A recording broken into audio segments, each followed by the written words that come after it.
These are all of the things that my husband never has to ask me because rules are called respect, right? So let's talk. People literally always ask me, do you and your husband have rules in your marriage? And yes, we do. I've made plenty of videos about them, but we're not sitting around at the kitchen table or on the couch like HR writing a policy manual for our relationship. We didn't have to negotiate every single boundary. We didn't have to argue about what's acceptable in our relationship. Our rules are just honestly basic human decency, you know. So, it's kind of strange that I have to explain this, but they're rooted in respect. They're rooted in protecting each other and in traditional values that actually keep relationships strong. When you're mature, a lot of things don't need to be just said out loud. You just know. And when you love somebody, you naturally move in ways that protect the relationship, not test it. And I already know that this is going to trigger some people because we live in a culture today where everybody wants marriage benefits with single behavior. They want loyalty, but they want attention on the outside. They want commitment, but they want options. No, you want a safe man, but you still want to feel desired by everybody. No. And then they call it controlling when a man doesn't want to be married to chaos. So let me tell you some of the things that my husband never has to ask me, okay? Because he just doesn't have to. It's already handled and taken care of. 1, he never has to ask if I'm loyal.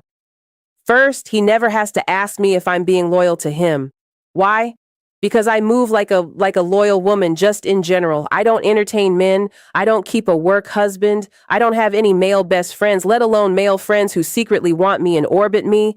I don't respond to any flirty DMs and act like it's innocent because it's not. And let's be honest, we all know when attention has a specific intention behind it. Does that make sense? Loyalty isn't just, but I didn't cheat. Loyalty is your energy. It's how you talk. It's how you dress when you go out with or without him. It's how you respond to any messages. It's how you literally shut things down and close the door and don't keep it open. When I committed to my husband, every other door, if there was one, got closed immediately, emotionally and physically. He never has to wonder if I'm being loyal because I don't act available. And that security changes how a man shows up for you. Second, he never has to ask for my phone. Okay, this is a big one. Phones, they stay clean. Mine and his. I don't delete messages. I too. He never has to ask for my phone. Don't hide conversations. I don't have sneaky apps. I'm not keeping just friends with flirty history. I'm not protecting other men's access to me. And please don't hit me with the but. What about privacy argument, okay? That's not what I'm talking about. You can have your privacy. You don't get to have secrecy. There's a difference, okay? Privacy is journaling. Secrecy is hiding behavior you know will hurt your partner, but you're choosing to do it anyways. If your husband asked you for your phone and your stomach dropped, that's your answer, my friends. My husband doesn't like to have that need to investigate me like a detective because I don't move like a shady third. He never has to ask me where I'm going or who I'm with. Why? Because I tell him it's not because I need permission. It's because I respect him and I know he worries about me. If he's not with me, it's his form of protecting me. If I'm going somewhere or with somebody, he knows. If plans change, he knows. If I'm running late, guess what? He knows. That is not control. That is just being in a committed partnership. Secrecy creates this like nasty anxiety. Transparency. 3, he never has to ask. Where I am creates safety and a marriage requires a different lifestyle than that dating. Single life. I'm sorry, but that is just the truth. This is not about control. It is about choosing a different lifestyle because you guys are committed to each other.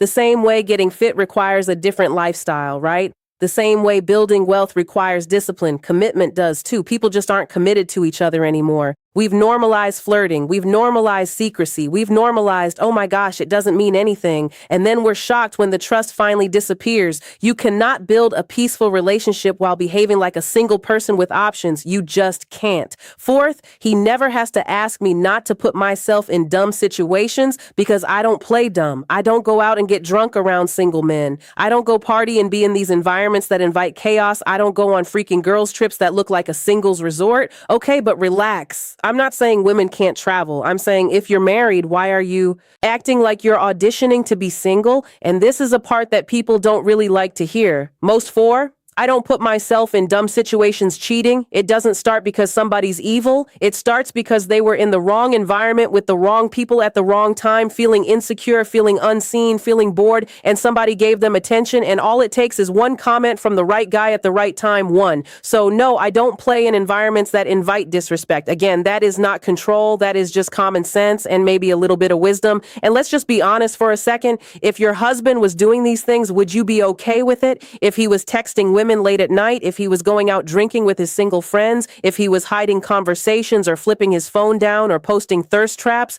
what would you do? You'd call it out and call him out for the disrespect immediately. But somehow when women do it, it's called being misindependent. You see how that works?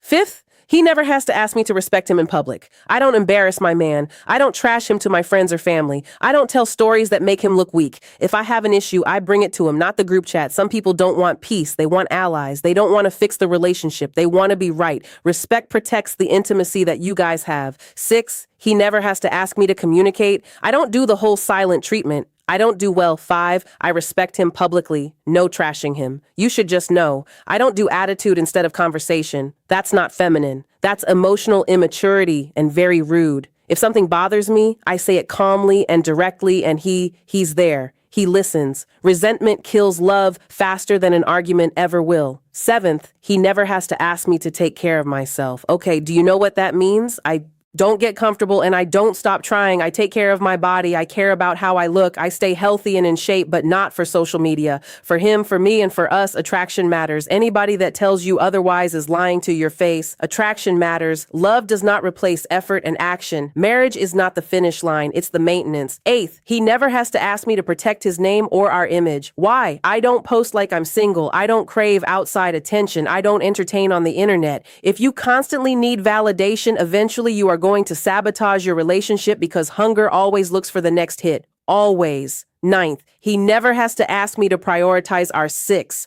No silent treatment or games marriage. My husband comes before my social life, before outside drama, before distractions.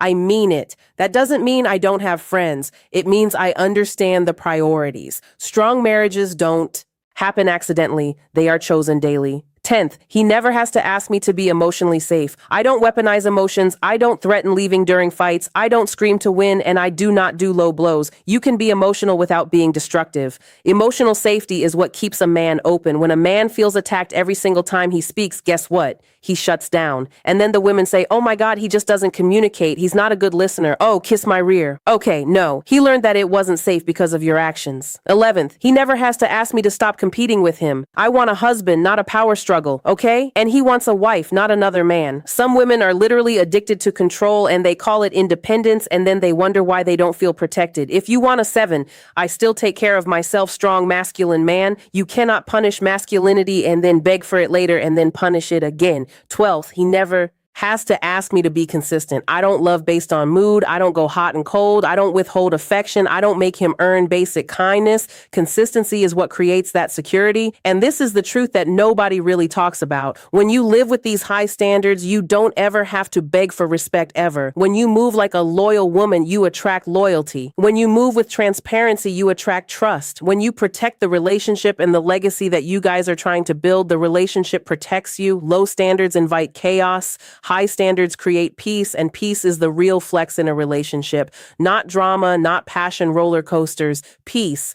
Chaos does feel exciting when you're young, sure, and when you got issues. But peace feels priceless when you are mature. And look, we didn't automatically know all of this. We learned it. We talked about it, and we ate. I protect our image. No internet validation. Grew into it. Healthy relationships are not found. They are built. Most people never learn these skills and then wonder why every single relationship feels extremely hard.